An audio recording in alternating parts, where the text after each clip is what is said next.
با درودی مجدد خدمت همه شما عزیزان و همه عزیزانی که بعدها ما رو روی صفحه تلویزیون خواهند داشت. اجازه بدین که امروز خدمتتون عرض بکنم که به دلایلی متاسفانه برنامه رو موفق نشدیم که مستقیم پخش بکنیم، ولی ظرف 24 ساعت آینده برنامه طبق روال همیشگی روی یوتیوب قرار خواهد گرفت. البته این مشکل از طرف من بوده و شخصا از همه شما عزیزان پوزش میخوام. اجازه بدین که امروز بگوییم که به اضافه بانوان نازنین جنبش مهماندار عزیزی هستیم که چهره آشناس امروز دیگه کم کم برای همه بالاخص بانوان، چون با افتخار باید بگویم که وقتی که با ایشون صحبت میکردم و بایوگرافی ایشون رو دیدم متوجه شدم که تمام فعالیت‌های بانو کنعانی، فروغ کنعانی گرامی در حول و حوش زنان و کودکان متمرکز شده و این باعث بسیار بسیار خوشبختی ماست که ما میتوانیم هم از دانش ایشون و هم از تجربیاتی که داشته‌اند بهره ببریم. امروز اجازه بدین که بنده یه درودی خدمت همه شما و باز هم بگویم بالاخص به بانو کنعانی گرامی داشته باشم. درود بر شما و بسیار خوش آمدید. البته خوش آمدید که منزل خودتونه، چون جنبش زنان متعلق به تمام بانوان آزاده است که در راستای حقانیت زن ایرانی و حقوقی که متاسفانه 40 و اندی سال است که مستقیم و به طور مشخص از او سلب شده و زیر تازیانه های حکومتی است که متاسفانه امروز نه تنها مای زن بلکه ایران ما و یک منطقه و جهانی رو با ندانمکاری ها و اشتباهات عدیده‌ای که داشته متاسفانه زیر ضربات بسیار سنگینی قرار گرفته. ملک آبادی رو که ما همیشه بهش افتخار میکردیم و متاسفانه امروز متاسفیم که این سایه شوم حکومت جمهوری اسلامی رو بر سر داریم. خانم کنعانی گرامی، درود بی پایان بر شما. درود بر شما سرکار خانم و به عزیزانی که امروز در این اسپیس قرار دارند و بعدها هم صدای ما رو میشنوند. خیلی خیلی متشکرم از دعوتتون و بسیار سپاسگزارم از معرفی پرمهرتون. اونطورها هم نیست واقعیتش. تمام فعالیت من خب بخشش پژوهش هست، ولی خب بله بخش عمده‌ای از کارم در ارتباط با زنانی هست که به نوعی یا آسیب دیده هستند یا در راه بازگشت در واقع به یک زندگی نرمال، حالا با توجه به شرایطی که تجربه کردن، دنبال در واقع دستان یاریگر میگردن. خیلی افتخار میکنم از اینکه امروز در خدمت شما هستم. تمنا میکنم، باعث افتخار ماست بانو کنعانی گرامی. من شما اگه خاطرتون باشه وقتی با هم صحبت کردیم گفتم که یه ذره تلخم هستم، هیچ وقت اون چیزی رو که میگم قطعاً بهش ایمان دارم که میگم. اجازه بدیم برای اینکه من این رو به بینندگان عزیزمون و شنوندگان و عزیزانی که روی اسپیس هستند بگویم که اصلاً کمپلیمان نبوده، بگویم که فروغ کنعانی پژوهشگر و تحلیلگر و جامعه شناسیه. پژوهشگری که دکترای پایداری اجتماعی دارن، فوق لیسانس مدیریت پایدار بین المللی، فوق لیسانس مهندسی کشاورزی، پایه‌گذار مؤسسه زنان سافو در آلمان برای کمک به فارسی زبانان داخل و خارج از ایران و افغانستان، عضو هیئت مدیره انجمن زنان برای زنان و زنان برای کودکان در آلمان، مسئول برابری حقوقی اجتماعی زنان و اقلیت‌ها در واحد مدیریت شهری و همچنین مسئول ادغام فرهنگی و کنشگری داوطلبانه در واحد مدیریت شهری.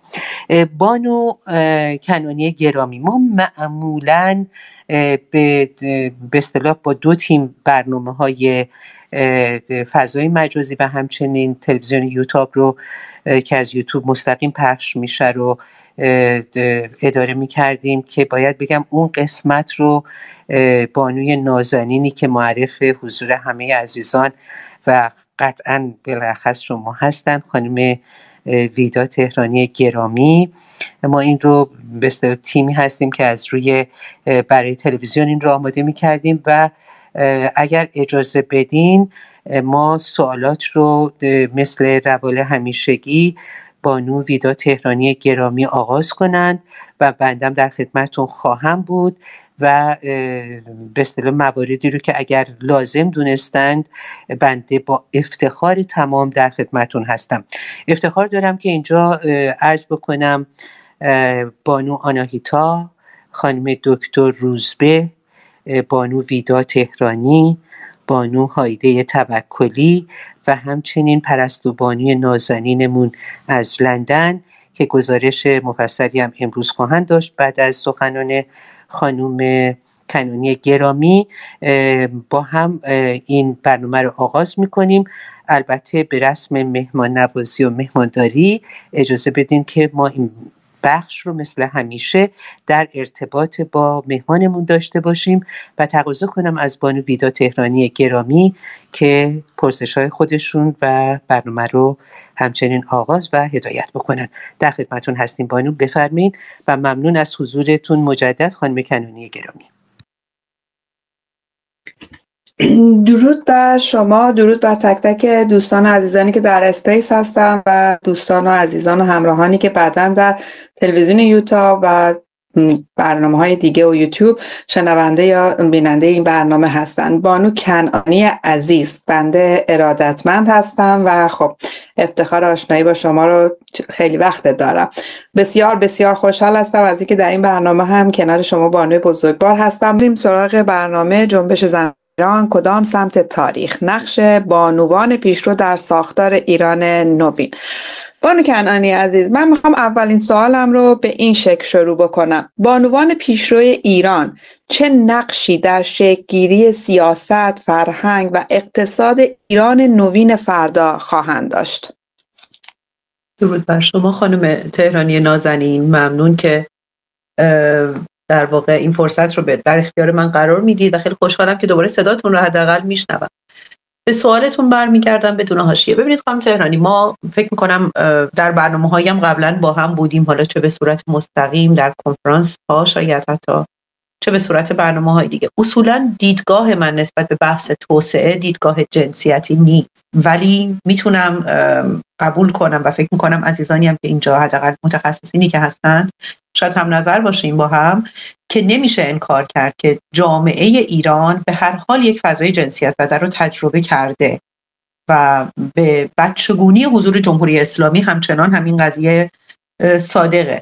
نگاه کلا در توسعه اگر جنسیتی باشه، مشکلاتی که پیش میاد ممکنه در نگاه اول به چشم نیاد یا به نظر بیاد که خیلی فیر یا به قولی منصفانه است، اما در دراز مدت میتونه تغییرات، در واقع خطرات حتی جبران ناپذیری رو برای جامعه به همراه داشته باشه که بعد چون میتونه در وادی‌هایی بیفته که به سختی کنترل میشه به خاطر مثلا بحث پالیتیکال کارکتنس یا به خاطر خودسانسوری که میاد، مثلا وضعیتی پیش میاد که شما مجبورید به قولی خودتون را حذف کنید به خاطر اینکه لیبلینگ یا برچسب زنی یا انگ زنی در اون فضا اتفاق میفته و شما هر ایده‌ای که داشته باشید، حتی اگر یک ایده برابری خواهانه باشه، چون الزاماً سوگیری جنسیتی نداره، میتونه به شما انگ مثلا ضد زن بودن بزنه یا در واقع شما رو در یک محاقی قرار بده که به راحتی نتونید ازش در بیاید. بنابراین ما وقتی راجع به یک مفهومی توضیح میدیم مثل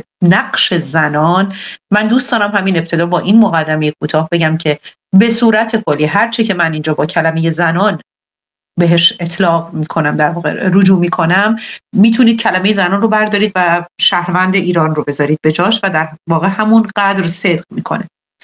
این رو گفتم که بگم در واقع این یک نگاه زنانه مردانه نیست، چون من اصلا اصولا به این تفکیک جنسیتی معتقد نیستم و علاقه‌مند نیستم. منتها ما چون میگم در فضای ایرانی بحث جنسیت زدگی رو داریم، نمیتونیم چشممون رو روش ببندیم. اینجا حالا من با کلمه زنان بحث رو پیش میبرم. به صورت کلی اولین نگاهی که باید بشه، شاید در همین مقدمه راجبش صحبت کردیم، بحث جنسیت زدایی هست. این بحث جنسیت زدایی ممکنه برای خیلی ها به صورت فیزیولوژیک برداشت بشه. ببینید ما وقتی که بحث زن و مرد میکنیم، حالا من از جنسیت‌های دیگر به خاطر اعجاز صرفه جویی میکنم در بخت و فاکتور میگیرم، منتها در طبیعتا این بحث در مورد اونها به همین تمامیت و کمالیت صادق هست. ما وقتی در مورد بحث جنسیت صحبت میکنیم و وقتی میگیم قرار جنسیت زدایی بشه، این جنسیت زدایی قرار از برابری حقوق صورت بگیره. چون خیلی وقتی ما راجع به این قضیه صحبت میکنیم و میگیم که در فضای جامعه باید جنسیت زدایی صورت بگیره، برداشتی که پیش میشه اینه که مثلا خانم ها یک لباس مثلا از فردا کت شلوار بپوشن، آقایون هم لابد دامن بپوشن، لباسایی که کلاسیک برای زن و مرد میشه. نه، این بحث ها مطرح نیست. هرچند که از نظر من اگر کسی همین کارو بکنه، خب به هر حال یک فشنی رو داره پیروی میکنه، میل خودشه. در فضای آزاد ما کی باشیم که برای لباس مردم تصمیم بگیریم؟ اما در نهایت برابری بر حقوقه. یعنی ما قبول داریم منطقاً، عقلاً، فکراً و خب حتی عرفاً که تفاوت‌های بنیادین فیزیولوژیکی بین ما وجود داره که حتی میتونه در تفاوت دیدگاه‌های ما هم نقش بذاره. یعنی نوع نگاه ما به یک مسئله واحد نه تنها تفاوت‌های انسان با انسان هست، بلکه تفاوت‌های جنسیتی مشخص و واضحی داره. مفاهیمش هم بسیار زیاده، از مفاهیمی مثل دوست داشتن بگیرید تا نگاه ما رو به آینده.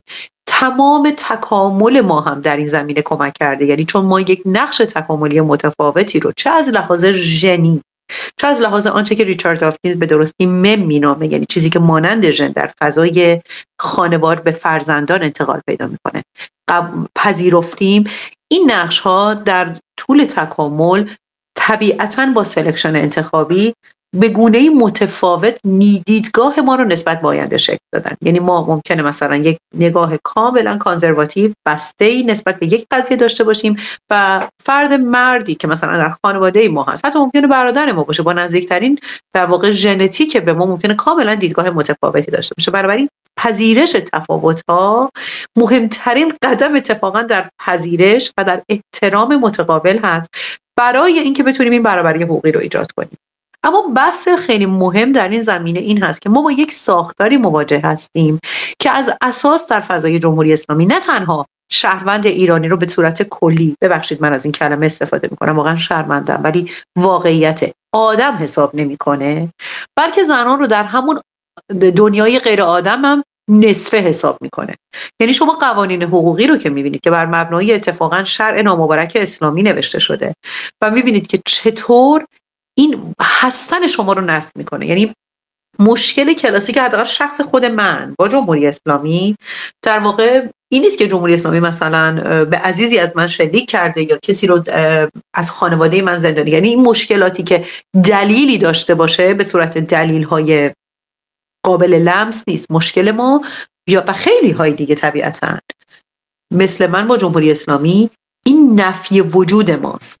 حالا این نفی وجود به این ترتیبی که شما در ایران در فضای جمهوری حاکمیت جمهوری اسلامی به عنوان یک زن وقتی وارد عرصه فعالیت اجتماعی میشید، به عنوان یک انسان دارید فعالیت میکنید، خودتون رو در واقع یک انسان کامل برازنده با تمام قابلیت‌هایی که یک انسانی با شریک شما داره می‌بینید. اما کاری که جمهوری اسلامی علیه شما در واقع انجام میده اینه که شما رو به یک زن الگو پذیرفته شده از آنچه که خودش به عنوان یک زن خانه نشین، پستو نشین حتی دوست داره سعی میکنه که تقلیل بده. شما در دادگاه شهادتتون نصف محسوب میشه. در فضای خانواده حتی با برادرتون به مشکل برمیخورید اگر بخواید طبق شرع پیش برید و مثلا قانون ارث شما رو نصف حساب میکنه. شما در قوانین ارث که اصلا در مقام همسر به 1/8 میرسه و خیلی وضعیت فجیع‌تری رو داره. شما در مقام یک مادر با جدا شدن حق حضانت فرزندتون رو در بجز شرایط کاملا استثنایی اتوماتیک از دست میدید. بنابراین من این محرومیت ها رو میگم که در واقع جواب رو ساده و خلاصه کنم. برای آینده زنان باید چه کنن؟ زنان باید از تمام آنچه که اونها رو از تمام و کمال بودن، در واقع اون human dignity یا اون شرافت انسانیشون رو در عالی ترین مرتبه من میکنه بگذره. یعنی هر چیزی که من رو ذره از انسان بودنم پایین تر میاره، حالا این میخواد مذهب باشه، میخواد نوع نگاه تمامیت خواه این حکومت باشه، میخواد نگاه جنسیت زده‌ای باشه که به من صرفاً به عنوان یک ابزار جنسی نگاه میکنه، حتی به من نگاه برای مثال اون چپ غیر مترقی باشه که به من فقط به عنوان یک چرخ دنده در کارخونه نگاه میکنه و میخواد خانواده زدایی کنه و میخواد فرزند من رو در بعد به دنیا آمدنش وارد مهد کودک‌هایی کنار کارخونه کنه و من رو به مثابه اسب عصاری بفرسته کارخونه و عصرم برگردم و خب به خیال خودش هم منو داره آزاد میکنه از قیودی که نمیدونم فکر میکنه که شاید اینها قیود مرد سالارانه است به اصطلاح و باید حتما بنابراین باهاش مبارزه بشه.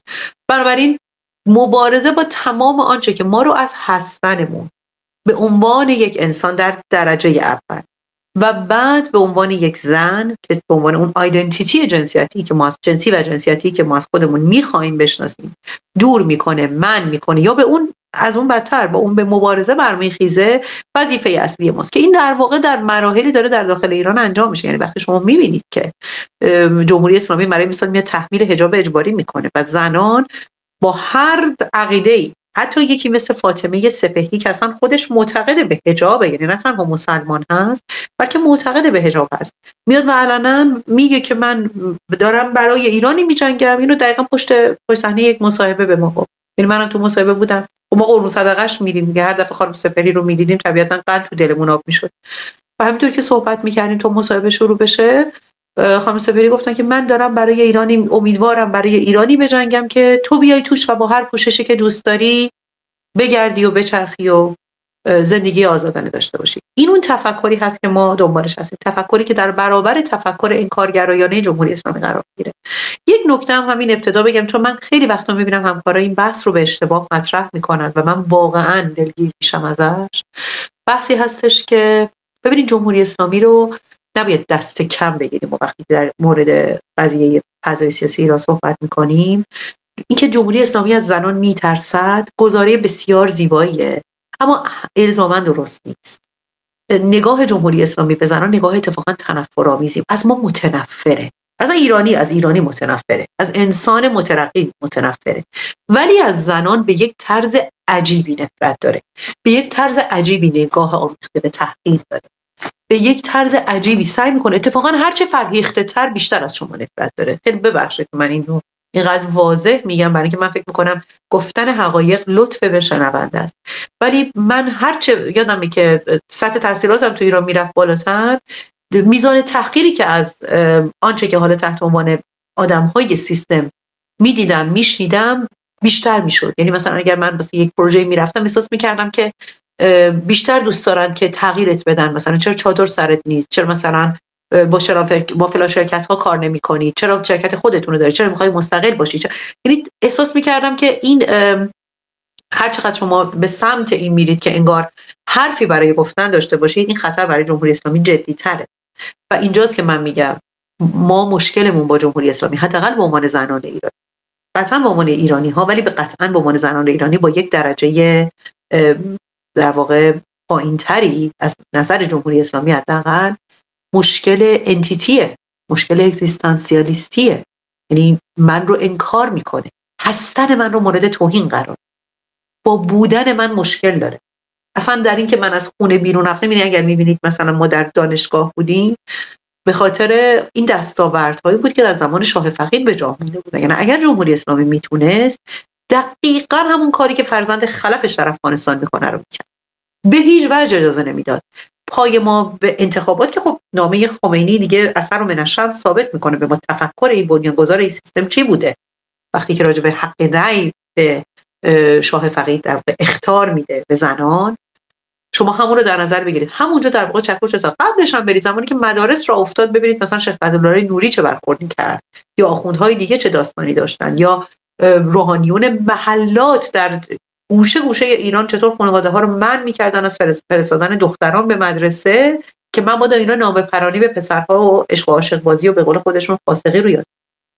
بنابراین نگاهشون به ما نگاه نه تنها آمیخته به نفرت، بلکه یک نگاه حسبیه. و دقت کنید این نگاه، وقتی ما راجع به کلمه نگاه حذفی صحبت میکنیم نباید فکر کنیم که جمهوری اسلامی میخواهد ما را از عرصه حذف کند، خب حالا ما مبارزه میکنیم. نه، این نگاه خطرناکه. این نگاه ندا رو میکشه، هما دارابی رو به خودسوزی میرسونه. اینو نگاهیه که مهسا امینی مظلوم رو اونجوری از بین میبره، نیکا شاکرمی شجاع رو با تحقیرآمیزترین حالت ممکن در یک ون تاریک از بین میبره. نگاهیه که سارینای خوشفکر رو که اونجور گنده گنده صحبت میکنه، خیلی فراتر از سنش رفتار میکنه، به فجیع‌ترین فکر وجه از بین میبره. آرمیتا گروند رو میکشه، مدارس دخترانه رو بهشون حمله شیوه میکنه. یعنی اینطوری بهتون بگم، نگاه اتفاقا نگاه حذف فیزیکیه، کاملا یک جنگه، کاملا. من فکر میکنم بهتره که به سوالات بعدی برسیم، بقیه بحث رو میتونیم با سوالات بعدی بکنیم. سپاس از شما. خب من که کاملا آمادگیشو داشتم که شما به زیباترین نحو پاسخگو باشید. فقط یک اشاره پیرامون اون قسمت نخست صحبتتون، متاسفانه همونطور که خودتونم اشاره کردید در جامعه امروز ایران در یک فرهنگ خیلی خیلی طولانی مدت زن جنس دوم بوده. من هم یا شاید اکثر افرادی که الان در این اسپیس هم هستن باور داریم که اصلا بحث جنسیت نباید باشه، برابری باید باشه، ولی میدونیم که برای ایران فردا نیاز داریم که فرهنگ سازی کنیم، کار کنیم، تلاش کنیم و بانوان پیشرو خودشون رو نشون بدن، حرکت کنن در رسیدن به اون جایی که دیگر این جنسیت اهمیت نداشته باشه و زن و مرد در کنار هم باشن. به همین دلیل پس سوالهای من همچنان با بانوان پیشرو مطرح میشه. سوال بعدی که از شما دارم، چگونه بانوان پیشرو میتونن تاثیرگذاری مطلوب بر تغییرات اجتماعی و فرهنگی در جامعه ایران فردا داشته باشند؟ در خدمتتون هستیم. خواهش میکنم. ببینید، من فکر میکنم یک بانو برای اینکه بتونه یک فرد، یعنی اصلا کلا یک انسان، حالا به خصوص در مورد زنان که صحبت میکنیم با توجه به این مقدمه‌ای که باز شما هم به درستی اشاره کردید، اینجور نیستش که شما بتونید به عنوان یک فرد ژان دارکوار در برابر یک سیستمی که همه جوره شما رو نفیه، همینطور که عرض کردم اگزیستانسیالیستی میکنه، شما رو تعمداً در یک تعارض جنسیتی قرار میده. و در درجه اول ببینید یکی از مشکلاتی که دخترهای ایرانی باهاش مواجه هستن اصلا نفرت از خوده. یعنی کلا این یک پدیده‌ای هستش که خیلی وقتها توی دخترها، نوجوانها به خصوص، اگر با بحث‌های روانشناسی آشنایی داشته باشید می‌بینید به کرات به این قضیه اشاره میشه. یک نفرت عجیبی به بچه‌ها میدن از بدن خودشون. مثلا در مدرسه با آموزش‌های پرورشی که خب آموزش‌های عقیدتی هست شروع میشه.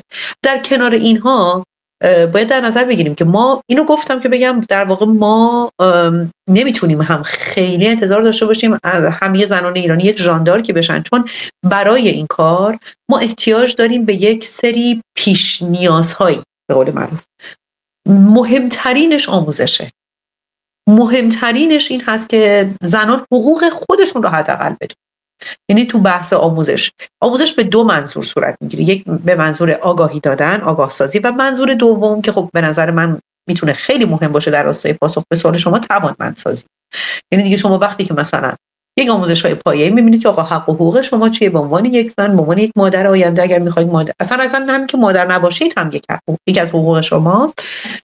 یک بخش کاری، یک بخش دیگه بخشیه که دیگه شما از آموزش به عنوان ابزاری برای توانمندسازی استفاده می‌کنید. این میتونه یک آموزش علمی باشه، شما رو یک پژوهشگر توانا می‌کنه، شما رو یک به هر حال مهره‌ای قرار میده در فضای اجتماعی آینده ایران، یا میتونه در واقع از شما یک هنرمند آموزش دیده بسازه یا یک هنرمند خوش‌قریحه. به هر حال همیشه آموزش به معنی آموزش کلاسیک آکادمیک نیست. از شما یک ورزشکار خوب می‌سازه، از شما یک کارآفرین درست میسازه، یا اصلا یک کارمند کار درست، کسی که وجدان کاری داره و مراحل مانند. بخش دوم، یعنی در واقع بخش اول فرمایش شما اینطور پاسخ داده میشه که ارزش‌های فردی، آگاهی به اضافه توانمندی هایی که در اثر در واقع این دو در کنار هم میتونه فرد رو در یک گستره اجتماعی در واقع به فردی تاثیرگذار تبدیل کنه. اما این یک بال قضیه است. واقعیتش اینه که ما میتونیم توافق کنیم که در توانمندترین زنها هم، که مثالهاش رو من الان به کرات میتونم براتون نام ببرم، زمانی که بستر محیط فراهم نباشه استعدادها حرف میزنه. یعنی من فرض کنید اگر با استعدادترین زنی باشم که وجود داره و به خوبی هم میدونم که چه توانایی هایی دارم، اما پدری دارم که قائل نیست به اینکه من باید درس بخونم و مثلا منو میخواد در 9 سالگی به عقد کسی در بیاره، چیزی که یک مثال کلاسیک بسیار تکرار شده هست. خب باید قبول کنیم که این فرصت بالندگی به طرفةالعینی از دست میره. بنابراین میرسیم به بال دوم. این در واقع آموزش فقط به فرد نمیتونه کفایت کنه در واقع برای بحثی که ما داریم اینجا میکنیم.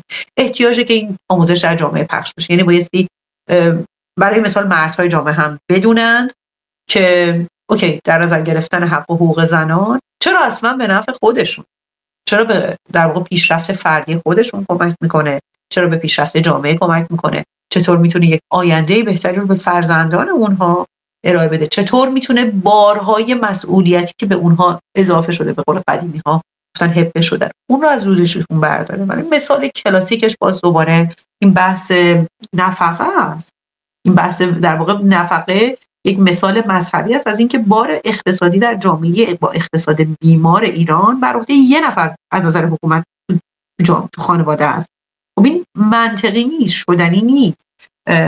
نه تنها زن رو از حق و حقوق خودش محروم میکنه که خب به نوعی ظلمه، در واقع یه جور ظلم به مردها هم هست و چون میاد یک تقابل بین جنسیت ها رو قرار میده، جنسیت ها لاجرم موظفن، حالا زن و مرد در این مثال ما لاجرم موظفن به قولی در یک لشکرکشی ناخواسته قرار بگیرن. یعنی باید مهریه تعیین بشه، این باید نفقه تعیین بشه، حالا باید شیربها تعیین. یعنی ما ابزارهایی، چون به قانون اعتماد نداریم، چون قانون حامی نیست، ما ابزارهای امن کردن زندگیمون مالیه و علیه همدیگه در مثلا دادگاه قابل اجراست که خب این هم از نظر شخصیتی ثقیله. واقعیتش برای من به عنوان یک زن کسر شأنه. مثلا من در جایی بخوام با ابزار مالی امنیت زندگی خودم رو تعیین کنم، ولی خب از طرف دیگه شما میدونید در یک فضایی هستید که اگر طلاق صورت بگیره، طرف یک خانومی که در واقع به اینها فکر نکرده باشه در هیچ مطلق میتونه واقعا به سر ببره و هیچ ابزار قانونی هم طرفدار شما که نیست. هیچ، شما بایستی از قبل مثلا در لحظه فکر کنید که من چطور میتونم ابزارهای قانونی رو بند کنم. بنابراین میخوام بگم زنی که داره در زندگی ساده روزمره در اون حد پایه با این بیسیک ها میجنگه، واقعا کلمه جنگ متاسفانه باید اینجا به کار بره، وقتی میخواد به آینده، به توسعه و به کارآمدی در جامعه فکر کنه، اونم در جامعه‌ای که شما الان دارید در مورد گذار میپرسید، در مورد در واقع یک تحول سیاسی عظیم که پروپاگاندای رژیم در واقع داره تمام قد، حالا فقط هم کاش پروپاگاندا بود، یه جنگ نظامی در واقع در کنار کار، به اضافه یک پروپاگاندا داره در یک سمت این رو در واقع جلوش رو میگیره، مثل یک ترمز موثر اثر میکنه. از طرف دیگه هم تمام سازوکارهای اپوزیسیون هنوز نتونسته بهش فارغ بشه. نتیجه اینکه جمهوری اسلامی هنوز سر کاره. یعنی یک بحث پیچیده سیاسی اجتماعی. چطور میتونه این زن به اونجا فکر کنه؟ چطور میتونه به نقش خودش فکر کنه؟ این رو میگم که بگم یک همیت جمعی میطلبه، یک تحول اجتماعی میطلبه. اما توی پرانتز در تمام این حاشیه هایی که جمهوری اسلامی ایجاد میکنه، منظورم حاشیه های فرهنگی هست علیه زنان، اما برآیند اونچه که ما در فضای ایران میبینیم به طرز غیرقابل پیش بینی، من باید اعتراف کنم، خیلی مثبت بوده. یعنی من وقتی که مثلا 1 سال خورده زنان تصمیم گرفتم مثلا روسری نگذارن، برای ماهایی که 12 سال پیش از ایران خارج شدیم بحث غریبی. من اون موقعی که ایران بودم خب من روسری نمیگذاشتم، ولی خیلی تبعات داشت، خیلی. واسه همین واقعا یه جاهایی من درک میکنم که خیلی از زنها میگفتن آقا به قول قدیمی ترها ندیدار عرب نشیر شطور، اصلا نخواستی حالا یه روسری دیگه سرمون میکنیم، چیزی که مطلوب جمهوری اسلامی. و میپرسیدم از کسانی که حالا در این جریان 1-2 ساله گذشته حجابشون از سر برداشتن که باورتون نمیشه، ولی سوال من به عادت این بود که تو خیابون اذیتتون نمیکنن؟ منظورم فقط پلیس نیست، منظورم بقیه است. و من نشیدم که کسی بگه که آره.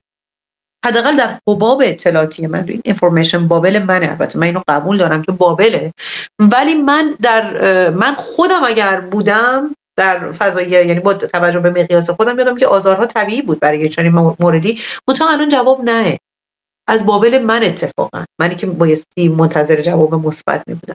یعنی این که ما میگفتیم این جنبش انقلابی ژینا یک قسمت بی بازگشت داره، دقیقاً داره به همین اشاره میکنه. ارزش ها عوض شده به جهت اتفاقا مثبت و این یک خبر خوب هست، برای که من حس میزنم که در نهایت ما رو به اون سمتی میبره که تو امتیاز گرفتن حداقل تا وقتی که سیستم جمهوری اسلامی هست توازن، اگر درسته که همچنان تا جمهوری اسلامی هست توازن به نفع جمهوری اسلامی همیشه به هم ریخته است، یعنی همیشه کفه سنگین دست اونیه که اسلحه داره، زور داره، پروپاگاندا داره و از همه بدتر لابی در خارج از ایران داره و اپوزیسیونی داره که به جای اینکه فعلا به جمهوری اسلامی بپردازن دارن بیشتر به همدیگه میپردازن. خب تمام اینها توپ پاس گل به سیستم حکومتی خواسته یا ناخواسته میده، اما با تمام اینها ارزش‌های داخل رو که تغییر دادن به این وضعیت، یعنی در واقع این وضعیتی که ما داریم می‌بینیم ما رو به این نتیجه میرسونه که حداقل جمعی مردم دیگه به این راحتی نمیبازن. این فکر می‌کنم به صورت کلی برآیند اون چه که تا حالا بوده رو به ما نشون میده و این نوید رو میده که با این خرد جمعی و با این در واقع دست جمعی به سمت یک هدف مشخص، مثلا همین توسعه‌ای که میگید برای دوران پس از جمهوری اسلامی به خصوص، میتونه ما رو در مسیر درست پیش ببره. سپاس فراوان از شما بانو کنعانی. من تقریبا سوالایی که نوشته بودم الان شما به یه نحوی سوالهای بعدی منم پاسخ دادید. حالا من میخوام 2 سوال رو با هم ادغام کنم. در نظر بگیریم که به ایران فردا رسیدیم و گذر کردیم و در ایران نوین قرار داریم. مطمئناً تا برای ساخت و ساز این کشور، برای استارت یک کشور سکولار و اون چیزی که شاید رویای خیلی هامون هستش، خیلی مسائل فوق‌العاده‌ای پیش رو داریم. شما فکر میکنید که چه چالش هایی برای بانوان پیشرو در اون مقطع زمان وجود داره که این چالش ها رو میتونن با تجارب و دستاوردهایی که حالا عده‌ای خارج از ایران در سرزمین‌های آزاد و سکولار و دموکرات به دست آوردن، عده‌ای هم در ایران در مبارزه‌ای که پشت سر داشتند تجارب و دستاوردهایی رو دارن، چطور میتونیم در اون ایران فردا، در اون ایران نوین، ما با این چالش‌ها و آنچه که دستاورد و توشه راهمون بوده از گذشته برای رسیدن به این مقطع استفاده بکنیم و با اینها کنار بیایم و پنجه نرم بکنیم برای ساختن اون کشور؟ ببینید، بخش از این چالش ها فراجنسیتیه. من اشاره کردم برای مثال به این مشکلات کلاسیک اپوزیسیون که واقعا دیگه کلاسیک شده. یعنی میگم کلاسیک چون مثلا مثال شما در جریان انقلاب مثلا روسیه هم در اپوزیسیون روسیه میدیدیم که هم با هم میجنگیدن هم با سیستم حاکم. ببینید، مهمترین چالش ها ما البته همینطور که فرمودین خانم جهرانی بخشش رو بهش اشاره کردیم، بخشش همین جنسیت زده بودن فضاست.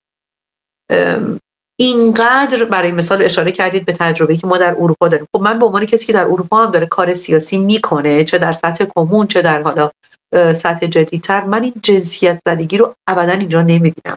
نه اینکه نیست، میانگین دریافتی زنان در همین آلمانی که من از اونجا در خدمت شما هستم به طرز معناداری حتی تا 21% واهن از مردها کمتره. حتی اگر در رده‌های طبیعتاً میدونید در نظر ما وقتی راجع به این میانگین صحبت میکنیم داریم میگیم با تجربه کاری ثابت بین زن و مرد مشترک و خب حتی با رده تحصیلی مشترک، ولی خب زنان کمتر حتی دستمزد میگیرن. انگار این یک پدیده خیلی اوکی قابل قبولی شده در کلا در جهان که خب تازه داره مبارزات تازه که میگم، یعنی واقعا چند دهه است در جهتش داره انجام میده. بنابراین بخشی از این مشکل همین مشکل جنسیت زده بودنه، به خصوص در فضای خاورمیانه و به خصوص در فضای ایران.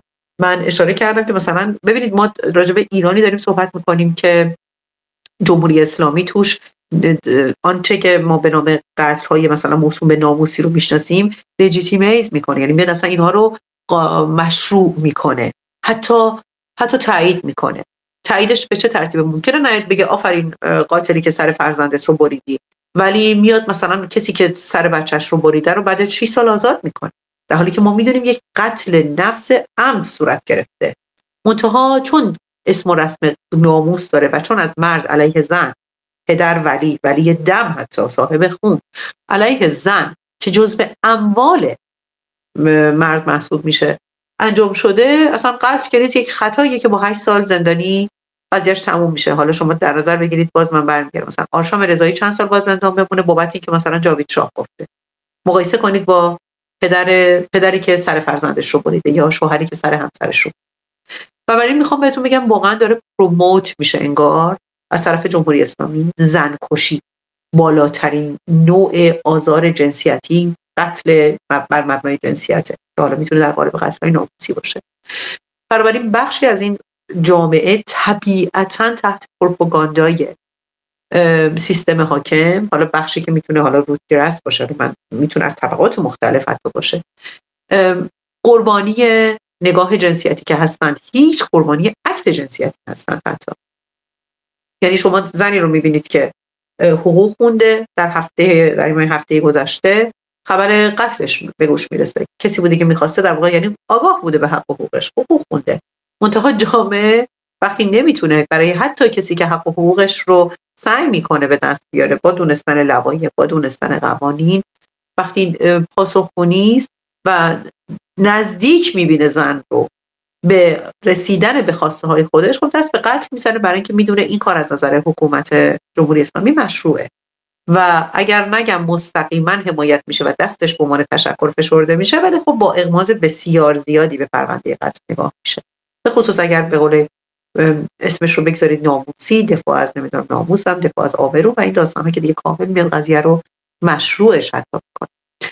بنابراین بخش مهم قضیه احتمالاً ما با این چالش ها مواجه خواهیم. یعنی شما نگاه جامعه با این نگاهی که مثلا مگه زن میتونه حالا مدیر موفقی باشه، مگه زن حالا تو میتونی اول خونت رو اگه میخوای مدیریت کن، حالا به خصوص مثلا اگر زنی باشه که مثلا جدایی رو هم تجربه کرده باشه، تو که خانواده رو نتونستی بچرخونی، چطور تونستی مثلا، چطور میخوای وارد سیاست بشی، چطور میخوای وارد اقتصاد بشی، چطور میخوای وارد تجارت بشی.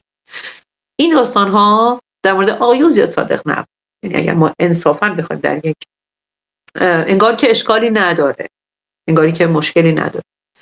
خب من میدونید که طبیعتاً این دارم راجع به یک بخشی از جامعه صحبت میکنم و این رو جنرالایز نمیکنم، یعنی اینطور نیست. شما اینقدر انسان‌هایی رو میبینید که محترمانه کنن با نگاه برابر به قضیه نگاه میکنن که خب اونها اصلا بحث ما نیستن، ما فقط راجع به چالش‌ها صحبت.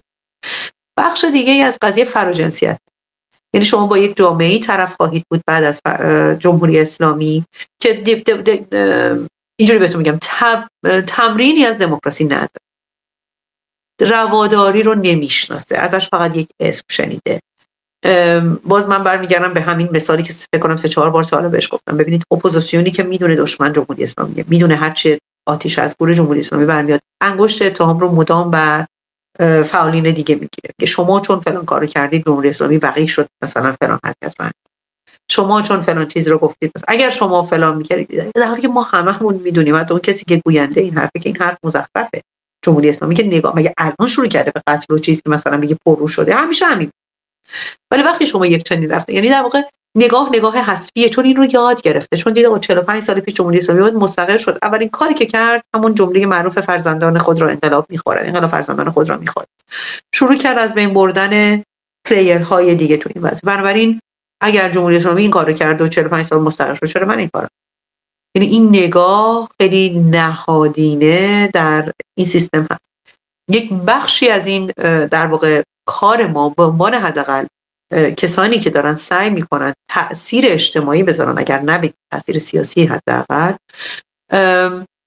این هست که این رواداری رواج پیدا کنه. یعنی ما بگیم من با شما مشکل فاندامنتال دارم، آره شما تفکر A رو میپرستید، میپسندید، پیروی میکنید، من تفکر B رو، ولی من برای جامعه میجنگم به جایی برسونمش که تو بتونی توش حرف بزنی، تو بتونی گوشه های تیز ایده های من رو سوهان بزنی و به من، اگر من با تو مخالفت میکنم، حس نکنی که به آیدنتیتی تو، به اگزیستنس تو توهین شده.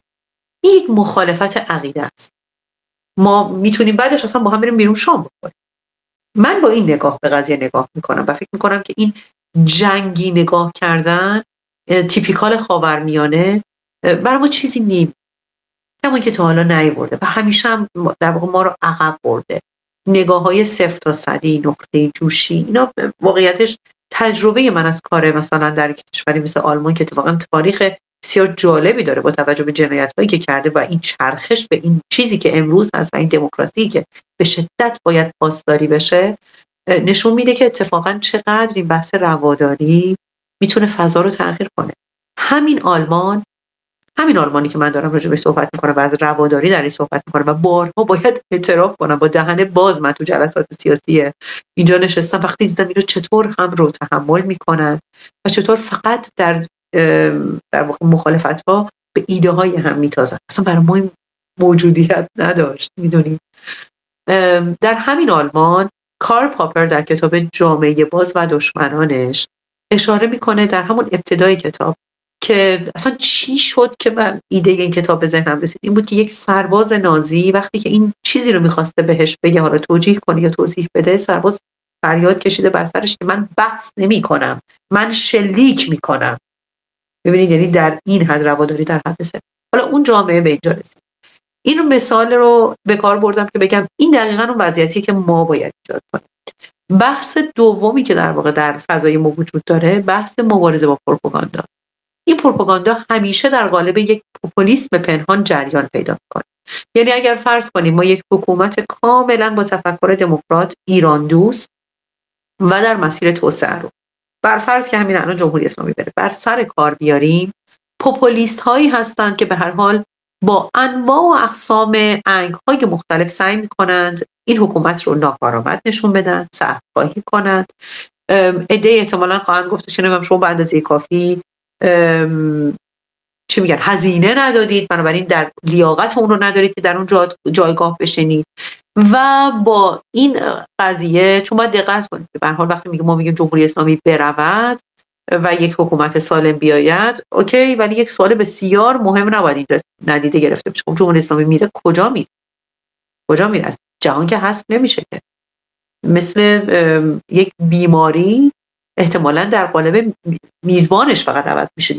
کشور ایران میزبانش نیست، ولی احتمالاً در قالب میتونه یک گروهی تروریستی مثلا به سوریه بره، میتونه در یمن کمین کنه، میتونه در جاهایی در عراق باشه، میتونه به تندروهای پاکستان و بخشایی از افغانستان بپیونده. یعنی این خطر که از بین نمیره، فقط از قدرت ثابت میشه. هستیش ممکنه به این راحتی ها ریشه کن نشه. خب یعنی این همچنان این پروپاگاندا میتونه ادامه پیدا کنه. بنابراین بحثی که پیش میاد اینه که این گروه‌های پوپولیستی الزاماً هم پوپولیست، چون خیلی وقتا اینو توضیح بدم که پوپولیسم معمولا با راست افراطی یک گرفته میشه، میتونه کاملا چپ باشه، میتونه حتی چپ میانه باشه. و چون دوران پسا انقلابی اگر برای ایران ما بخوایم، اگر ما فرض کنیم جمهوری اسلامی با یک انقلابی، دوران پسا انقلابی دورانی خواهد بود که بسیار با حاشیه همراه خواهد بود و احتمالاً یک نوع اتوریته خاصی میطلبه که بتونه در کشور رو امن به مرحله ثبات آماده برای برقراری دموکراسی برسونه. احتمالاً این گروه ها در اون دوره فعال میشن که همین الان دموکراسی رو بزنیم، همین الان. و اگر این اتفاق بیفته یا نیفته، خطری که وجود داره یک ظهور راست افراطی خطرناکه. من راجع به ناسیونالیسم میهن دوست صحبت نمی کنم، من راجع به مثلا راست افراطی نژاد پرستانه صحبت میکنم، راست افراطی اقتدارگرای مطلق صحبت میکنم، کسی که حتی من رو حذف میکنه مثلا به خاطر اینکه من در اون چارچوب بسیار دوگمش نمی گنجم، کسی که ممکنه شما رو زیادی دموکرات بدونه. و در واقع راجع به دیکتاتوری شدید صحبت میکنم. از سمت دیگه خطر یک چپ پوپولیست رو هم به همراه داره. یک امکانی که مثلا میتونه داشته باشه اینه که چون چپ به صورت کلی گروهی هستن که مثلا تظاهراتی هستن، جنبشی هستن، انقلابی هستن، ممکنه دست یک کودتای در واقع دست در دست یک کودتای نظامی بدن و دموکراسی رو که داره در واقع براش تلاش میشه به معنای واقعی کلمه به خطر میاد. بنابراین باید در نظر بگیریم تمام این چالش ها هست و ما باید فقط در نظر بگیریم که این رو در درجه اول با یک نگاه فراجنسیتی باید بهش نگاه کنیم و در نگاه فراجنسیتی باید رواداری در واقع وجود داشته باشه، در عین احترام به تفاوت‌ها تحمل این تفاوت‌ها هم باید صورت بگیره. این به معنای مطلق کلمه کار سخت، یعنی بسیار کار سختی. گفتن و حرف زدن راجبش خیلی آسونه، منتها در واقع چیزی که ما چون تمرینش نکردیم فکر می‌کنم خیلی کار سختی باشه. امیدوارم تونسته باشم به صورت کلی در حداقل زمان ممکن پاسخ شما رو داده باشم. اگر سوالی هست من با کمال میل در خدمتم. بعد محبتتون اجازه بدید من آخرین سوالم از شما بپرسم. اکنون سوال قبلیم برای فردای اون آزادی بود. اکنون امروز که ما اینجای تاریخ در این قسمت از زمان با این وضعیت، چه از اپوزیسیون گرفته چه از وضعیت داخل و تمام چیزهایی که شما کامل و جامع بهشون اشاره کردید قرار گرفتیم، نمیخوام جنسیتی باشه ولی چون از این اسپیس جنبش زنان هستش من باز هم ناچارم که بگم بانوان، پیشنهاد شما، نگاه شما چی هستش نسبت به اینکه چه اقداماتی باید انجام بدیم که بانوان بیشتری عرصه سیاسی، در عرصه اقتصادی، در عرصه اجتماعی شروع به فعالیت کنن، باشند و بودن خودشون رو نشون بدن و از این منفعل بودن در بیان، از این نگاه فرهنگی غلطی که جنس دوم میخواندشون در بیان و امروز وظیفه ما چی هستش و چگونه باید این کار رو انجام بدیم؟ این سوال خیلی خوبی خانم تهرانی، ممنون که این رو میپرسید. ببینید من البته متخصص امور تربیتی نیستم ولی خب طبیعتاً به کرات هممون شنیدیم که اون چه که تربیت آیندگان رو شکل میده نه حرفه نه نصیحته بلکه عمله. بنابراین بهترین کاری که میشه برای در واقع فراخواندن زنان به این مبارزه که اتفاقاً یک بحث لاکچری نیستش که بگیم آقا حالا یه عده مبارزه کنن یه عده مبارزه نکنن، چون همه میتونن. عین تور ماهیگیری که در جامعه ایران انداخته شده همه میتونن قربانی اون باشن، بنابراین یک مبارزه فراگیره. بهترین کاری که میشه برای این کار انجام داد ساخت الگوهای مناسب. حالا ممکنه مثلا سوال پیش بیاد که خب چجوری الگو رو باید بسازیم؟ الگو بشین.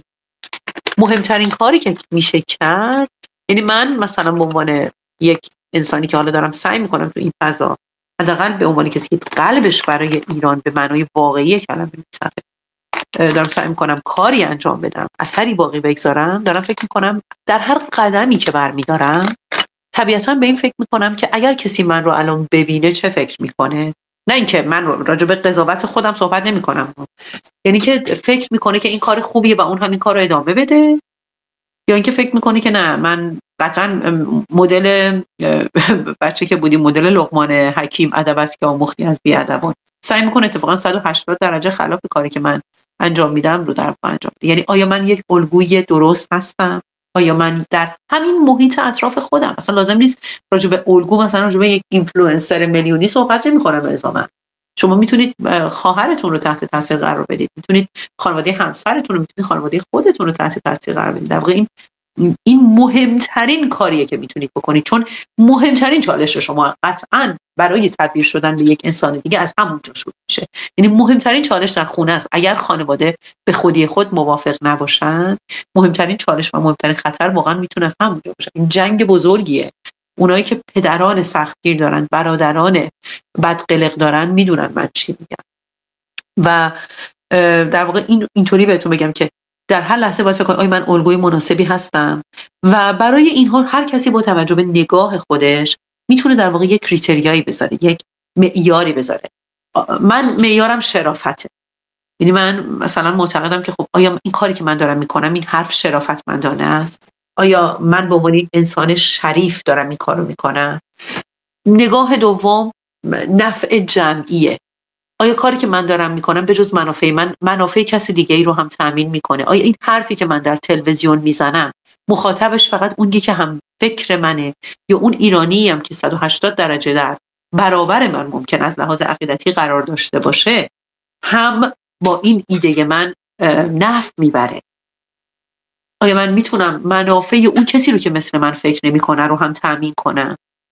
این نگاه منه و من فکر میکنم کسانی که یک چنین نگاهی رو بتونن تکثیر کنند در نهایت یک لشکری از فرشتگان هستند، نه به معنای اینکه بیگناهند یا معصومند. این من اصلا به این فاز نگاه نمی کنم. منظورم از فرشته به خاطر اینکه معتقدیم فرشتگان مثلا در روایت‌های مذهبی یا در افسانه ها میگن فرشته‌ها میتونن پرواز کنن و شما مجازاً میتونید پرواز کنید، میتونید واقعا آخه اصطلاح من این میتونه مثلا اصطلاحی باشه برای پیشرفت شما، برای تغییری که شما ایجاد میکنید در پر پرواز شما در واقع میتونه باشه، اگر بخوام به صورت خلاصه بگم.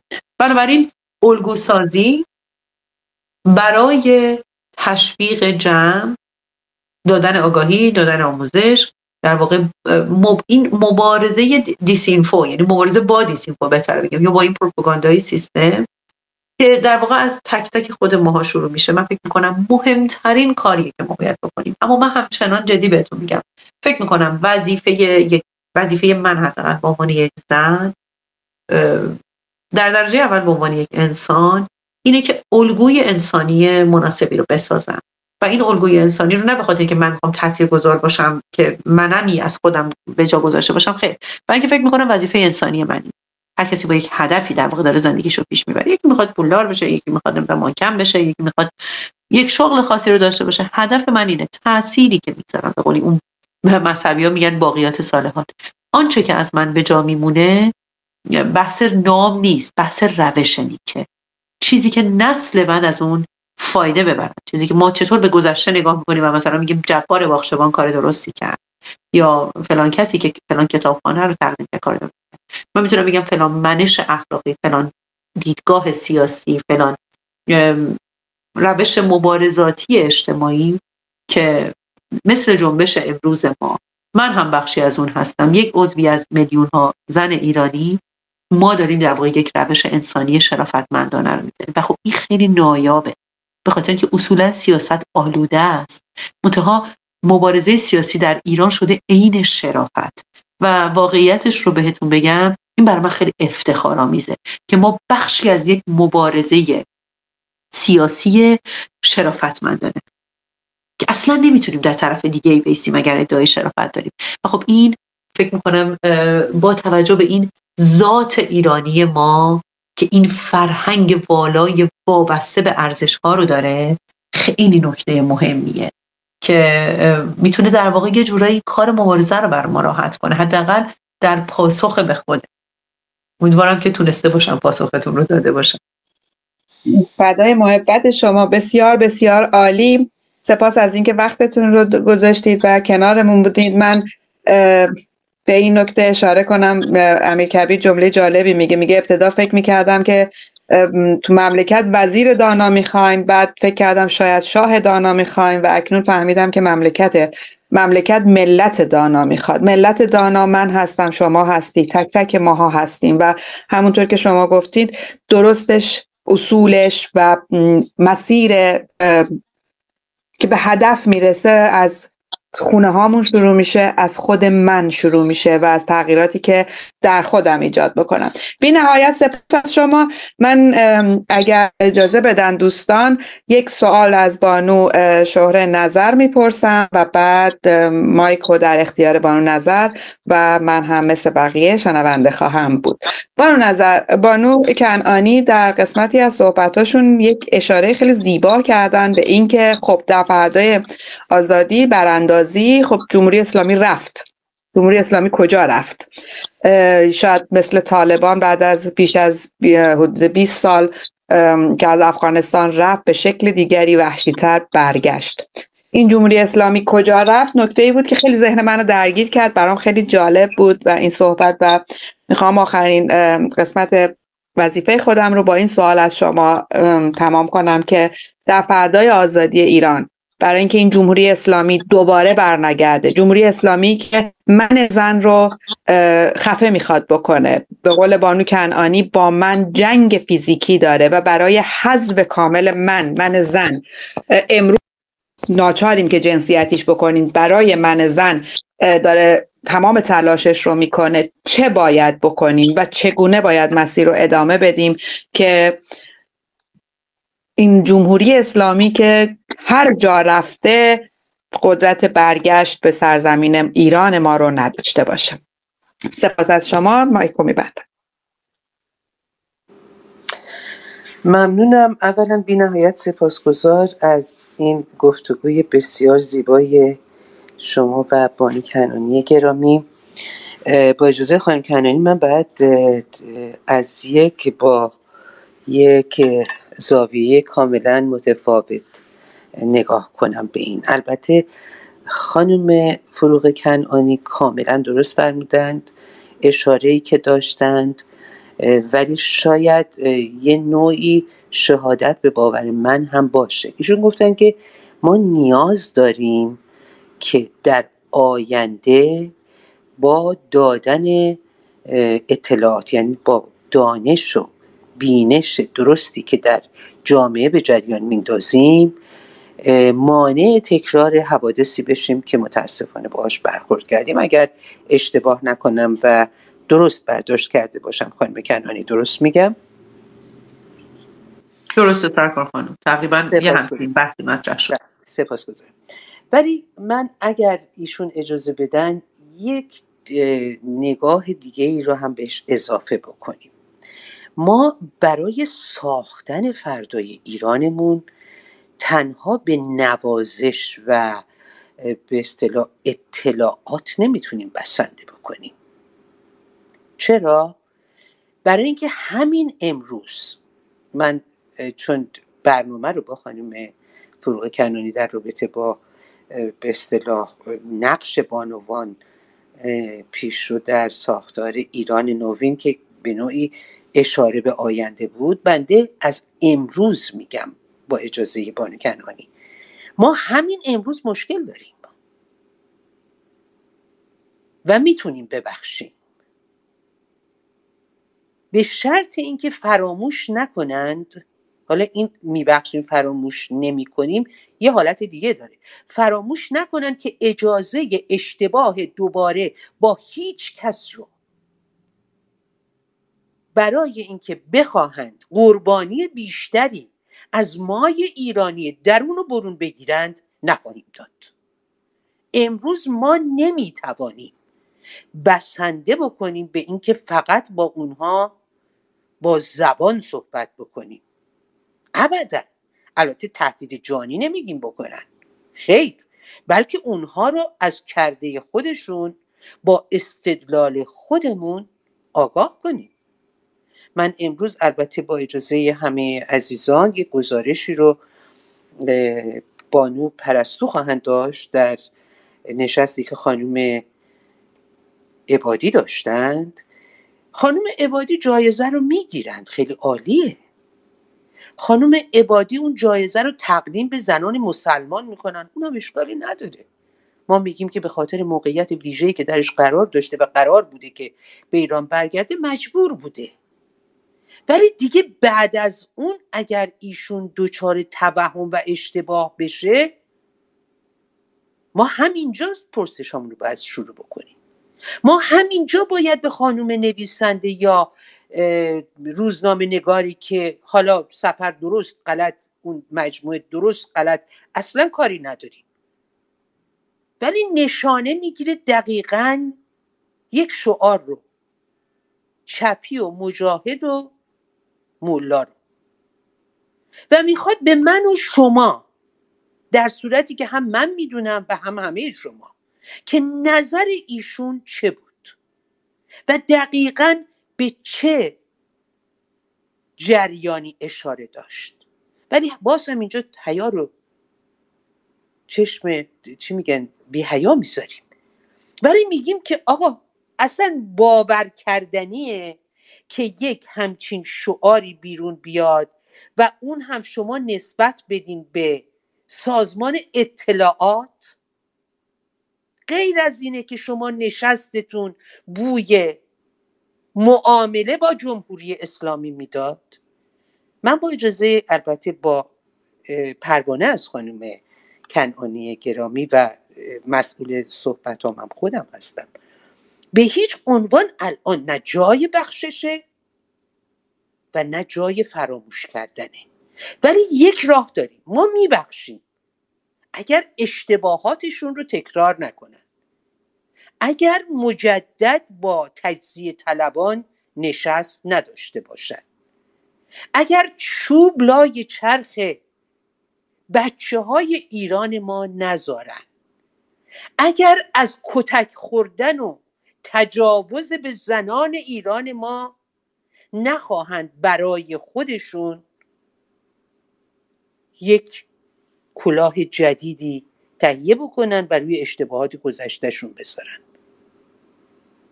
و من بی نهایت سپاسگزارم از خانم کنعانی به خاطر اشاره چندین بارشون به این که این گفتار و این احساس و این توصیه هایی که این بانوی جوان ایرانی و بسیار دانای ما، من با افتخار میگم که بانو کنعانی رو زن بسیار دانایی میبینم و ایشون با اشاره مدام روی این که ما این رو جنسیتی نکنیم، ابدا، چون همونطور که همه ما میدونیم ما از ایرانی صحبت میکنیم که مای زن ایرانی، باز تکرار میکنم شاید بارها در این برنامه ها گفتیم، مای ایرانی مملکت رو اداره میکردیم، شبانو نبودیم، ما ملکه بودیم. نتیجتا من فکر میکنم که همطور که ایشون فرمودند نقش بسیار حساسه، مأموریت بسیار مهمه، ولی من شک ندارم که اگر جای تاریخ رو یک نگاه اجمالی بندازیم متوجه میشیم که به راستی و در بزنگاه‌های بسیار بسیار مهمی در تاریخ ایران، خصوصا در عرض هزار اندی سال گذشته، نقش آفرینی زنان بی نهایت کارساز بوده و اسامی اونها حتی همین دوره‌ای که ما با این فجایع روبرو بودیم، با این تمیز دادنها، ما میبینیم که شخصیت‌های بسیار نادری آمدند و تاثیرگذار بودند و بسیاری از ما امروز داریم بهره میبریم از همون تجربیات. خانم کنعانی گرامی، بسیار از شما سپاسگزارم، ولی من نمیدونم اگر فرصت داشته باشین که ما یک گزارشی رو از نشستی که خانم عبادی امروز داشتند رو از یکی از بانوان جنبش بشنویم، اگر وقتتون اجازه البته میده که در خدمتتون باشیم. من فعلا هستم در خدمتتون. من چون حساب کرده بودم آره حداقل یک رو به دیگه میتونم در خدمتتون باشم. ما قطعا برنامه رو تا یک رو به دیگه جمع و جور خواهیم کرد بدون شک. یک دنیا سپاس. من فقط جسارتا میتونم یک چیزی رو، یک توضیح خیلی کوتاهی رو بدم. البته من اینو جایی نگفتم در مورد این فرمایش شما، ولی فکر میکنم که حالا که شما بحث رو مطرح کردید و افتخار داشتم که بشنوم این رو، شاید بعد نباشه که ما راجع به در واقع یک نوع یک تاکتیک سیاسی صحبت کنیم که احتمالاً میتونه در فضای اپوزیسیون امروز راهگشا باشه. ببینید بحث انتقاد به گروه‌های مختلف اپوزیسیون یک بحث بجاییه. ما فکر میکنیم بخشی از این حالا اختلاف عقیده ما واقعاً فاندامنتال، واقعاً ریشه‌ایه و میتونه اصلاً تیشه به ریشه آنچه که ما به عنوان یک ایران میشناسیم بزنه. یعنی فارغ از این که من چه نوع حکومتی رو میپسندم، اصلا جدایی از اون قضیه که اون یک بحث شخصیه، حداقل در مورد شخص من برای مثال ممکنه بحث مثلا خاک ایران مطرح باشه و اینکه آیا جدایی طلبی آیا باید به عنوان یک حق شناخته بشه یا نه. اینا بحث‌هایی هست که با توجه به موقعیت بسیار خاص ایران، با توجه به فرهنگش و اینا بحث‌های مفصل راجع شده و خب ما یک تقریبا توافقی در موردش داریم. اما چیزی که میخوام بگم اینه که حالا تاکتیک ما در مواجهه با این بحث باید چطور باشه. یعنی اگر ما گروه اپوزیسیونی رو میشناسیم که برای مثال میاد و با یک جدایی طلبی، با یک گروه جدایی طلبی نشست و برخاست میکنه، من به شخص معتقدم اون گروهی در اپوزیسیون موفقه که نگاه رو به جلو داشته باشه. منظورم از نگاه رو به جلو واقعا به معنای اسبی هست، به مثابه اسبی که دو چشمش رو از این کاورها گذاشتن و نگاهش رو به جلوه، هدف رو داره میبینه و داره به سمت اون میره. من معتقدم که البته میگم ممکنه نظر اشتباهی باشه، این فقط یک عقیده شخصیه بر مبنای مشاهده من از موقعیت‌های مشابه و خب تحلیلی که از شرایط اجتماعی سیاسی ایران دارم، من فکر میکنم که وارد بازی تو چه کردی من نکردم اپوزیسیون شدن بازی در زمین جمهوری اسلامی میشه لاجرم. میگم خوشبینانه ترین حالت اینه که اون بخش از اپوزیسیون که همیشه داره به ما حمله میکنه نادانه و فکر میکنه داره کار درستی انجام میده و فکر میکنه داره مثلا مبارزه میکنه، اما یک حالت دومی هم وجود داره که نه، واقعا انگار این میتونه حتی بازی در زمین جمهوری اسلامی آگاهانه و عامدانه باشه. بنابراین پیشنهاد من این هست که کاملا دست برداریم از اینکه پاسخ اونها رو بدیم، یا از همه بدتر پوزیشن سیاسیمون رو بر مبنای حمله ها یا ترس از اونها انجام بدیم. در واقع این پولیتیکال کارکتنس رو ما تعیین کنیم. خیلی رو راست بگم، ابتکار عمل دست ما باشه. به چه منظور؟ ما یک سری وظایفی داریم به عنوان اپوزیسیون و از همه مهمتر به عنوان دیاسپورا، یعنی ما داریم در یک فضای آزاد خارج از مرزهای ایران زندگی می‌کنیم، با حالا در یک حد نسبی از آزادی و با یک امکاناتی. خیلی از ماها لاجرم متاسفانه علاوه بر تابعیت کشور عزیزمون مجبوریم که حالا تابعیت کشور دیگه هم بپذیریم، چون به هر حال زندگیمون باعث ادامه پیدا کنه، یک امنیت حداقلی هم باید داشته باشیم. در اینجا ما این امکان ارتباط با کشورهای آزادی رو که درش زندگی می‌کنیم طبیعتاً داریم و بنابراین یک آزادی عملی داریم برای حرکت‌های سیاسی که می‌خوایم انجام بدیم. این مقدمه رو به این دلیل میگم که بگم ببینید یک سری چیزها در داخل ایران برخلاف تصور خیلی از ماها در اینجا تبدیل به آرزو شده. مثال بارزش اینترنته. اون اپوزیسیونی موفقه که بتونه نیازسنجی در داخل ایران رو حتی در مورد این موارد کوتاه انجام بده.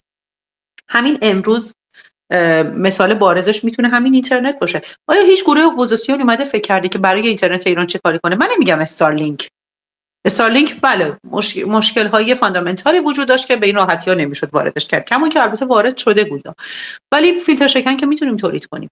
بودجه‌ای که میگیریم رو میتونیم تخصیص بدیم چند نفر به صورت مداوم مثل کارمند برای ما بشینن هوم آفیس کنن، مثلا نه اینکه توی دفتری که حالا مجبور باشه یه هزینه اضافی هم باشه. این رو تولید کنن، حداقل در اختیار قشر دانشگاهی قرار بدن که در واقع میتونند باور کنن و میتونن پروپاگیت کنن این ایده رو که بله این فلان اپوزیسیون فقط داره برای خودش سینه نمیزنه، نگاه کن حتی به این مشکل حداقلی هم نشسته فکر کرده که با من چطور ارتباطش رو مداوم حفظ کنه، این رو وارد کرده. مثال دوم، زندانیان سیاسی بحثشون یک بحث جدیه. ببینید امروز وقتی علی عاقل میره و میگه فرزندانم رو به شما میسپارم، شما که باد هوا نیست، این رو به من و به شما میگه. ما چه ایده‌ای داریم برای این کار؟ مادامی که بحث از اعتصاب میشه و حرف از صندوق اعتصابات میشه که حرف بسیار درستیه، چه سازوکاری تدارک دیدیم که بتونیم این رو عملی کنیم با وضعیت تحریم مالی ایران؟ آیا میدونیم برای مثال چه روش‌های آلترناتیوی وجود داره؟ همینجا بگم بسیار روش آلترناتیو زیادی وجود داره، بسیار روش‌هایی هست که میشه پول رو به داخل ایران انتقال داد. ابداً این بحث مانع نیست. بنابراین ما بایستی بیشتر به این فکر کنیم که چطوری یک سازوکار مالی شفاف که در این فضای بی‌اعتمادی بتونه اعتماد رو جذب و جلب کنه در واقع فراهم کنیم که بتونه این کار صورت بگیره. حالا اینها چند مثال بود.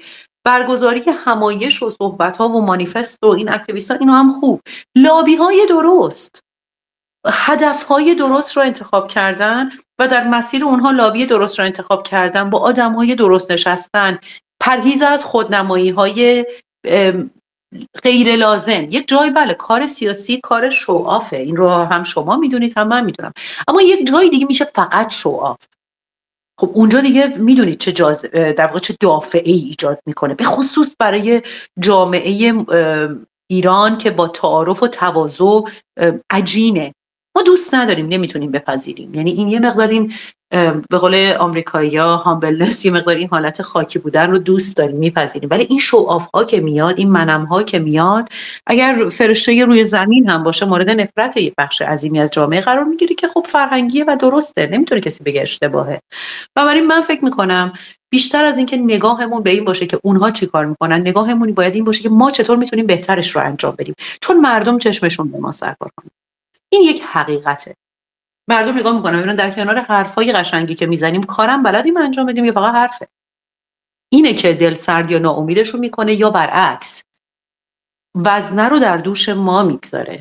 ببینید مجید توکلی یکی از بهترین ها بود در زمینه کاری که داشت میکرد. خب الان صداش در زندان ساکت شده، درسته جوری تفکرش رو نمیتونن بگیرن، درسته که بالاخره مجبورن رهاش کنن، ولی ما یک مهره ارزشمند رو الان در زندان داریم. پس میخوام بگم وقتی میگم کار بیرون مهمتره، برای اینه که در ایران هر کسی که حرف میزنه حتی در اندازه گرفتن یک عکس مثلا بر سر مزار جانباختگان ما هم باشه، اینم حکمش الان زندان. پس کار خیلی سخته برای بچهای داخل. بنابراین وقتی ما این وظیفه رو در بیرون به عهده میگیریم، اصلا فارغ از این که باهاش پول هم در میاریم اشکالی نداره. جمهوری اسلامی دومین منابع گاز رو داره، نمیدونم بین 3 تا 5 رده جهانی توی منابع نفت. بنابراین ما میدونیم با چه پول دست و دلبازانه‌ای به خرج لابی هاش در واقع میتونه خودش رو در این سیستم سیاسی بین‌المللی نگه داره. بحثی که اینه، بحث من این نیستش که کسی از این رو پول در بیاره یا نیاره. به هر حال شما هم باید زندگی کنید. من میشناسم اپوزیسیونی رو که داره ظرف میشوره، بعد شب میاد تو اسپیس نظر سیاسی میده. خب آدم دلش میسوزه. اینم انصاف نیست. همونطور که برای هموطن داخل ایران هم این رو میبینم دلم میسوزه. اما این رو گفتم که بگم اگر رقابتی باید باشه، نه در خراب کردن رقیب، بلکه در بهتر کردن خود باید باشه. من نظرم اینه. یعنی من نگاه میکنم میبینم اگر رقیب من که چیزی داره علیه شخص A میگه، فرض کنیم که من اون شخص A هستم، در فلان زمینه کمیتش لنگه، من چطور میتونم اونجا این رو جبران کنم؟ طبیعتا مردم میبینن، طبیعتا مردم میچرخن، طبیعتا این صدا حتی اگر بایکوت رسانه‌ای وجود داشته باشه به هر حال شنیده میشه. من امیدوارم که تونسته باشم مطلب رو تا حد ممکن باز کرده باشم و اگر هم سوالی باشه خب طبیعتا با کمال میل من در خدمتتون هستم. ببخشید که وقتتون رو گرفتم. تمنا میکنم خانم کنانی گرامی. من باز البته رد نمی کنم، قبول دارم صحبت شما رو، اما باز هم تکرار میکنم در کنار دادن اطلاعات و در کنار اون ساختن ها ما گاهی ناچاریم خانم کنانی، ما چاره‌ای جز افشا نداریم. یعنی ما پوزش میخوام بسیاری از خطاهای اپوزیسیون ما به اونجا رفته که ما سکوت کردیم، اجازه دادیم اول یه اتفاقی بیفته و بعد اون رو سعی کنیم که ترمیم کنیم. یعنی ما بیشتر واکنشی عمل کردیم تا کنشی. ما کنشی از خودمون نشون ندادیم. اتفاقا حرکت‌هایی از این دست که البته با نزدن صدمه به جامعه باید باشه، با کمترین هزینه حتی برای برگردوندن اون کس یا کسانی که دچار این اشتباه و توهم شدن.